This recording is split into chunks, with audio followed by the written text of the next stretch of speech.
mga ka-travels, nandito tayo ngayon sa tinaguriang the happiest place in Cavite.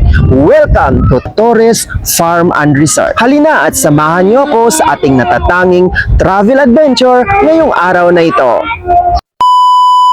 Dinayo nga namin ang kakaibang tourist attraction na ito na matatagpuan dito sa Nae, Cavite. Mararating ang lugar na ito ng kulang-kulang 1 oras mula sa Kamaynilaan. Mala airport nga ang setting na sumalubong sa aming pagdating dito sa lugar.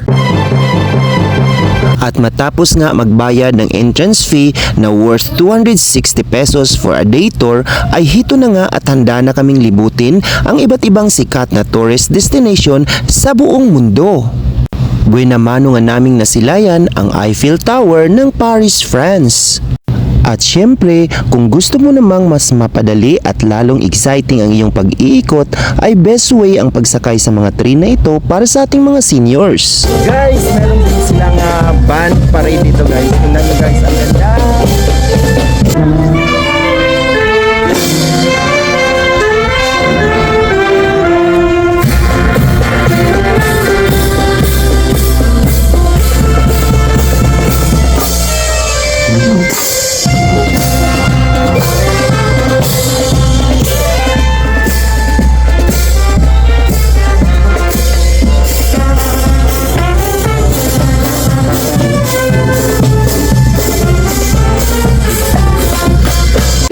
Mala enchanted naman ang good vibes na hatid ng Cinderella Castle na ito na original na matatagpuan sa Florida.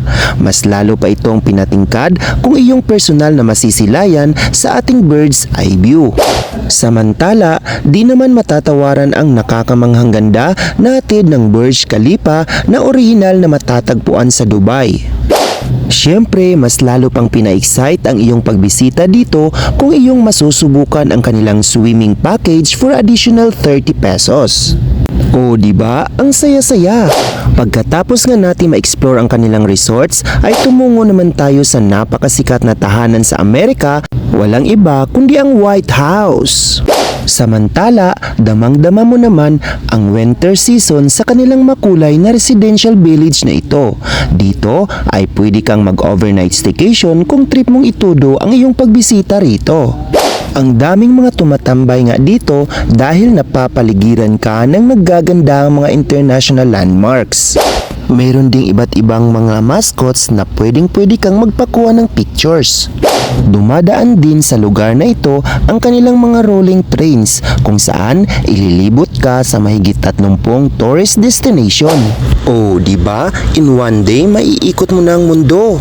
Meron din sila ditong mga kiddie park kung saan mag-e-enjoy ang inyong mga kids. At kung ikaw ay magutom, ay pwede kang tumambay at mag-order sa kanilang mga food stall dito. Perfect! There you have it mga ka-travels. I hope na nag-enjoy kayo sa ating travel adventure ngayong araw na ito. Hanggang sa muli, salamat!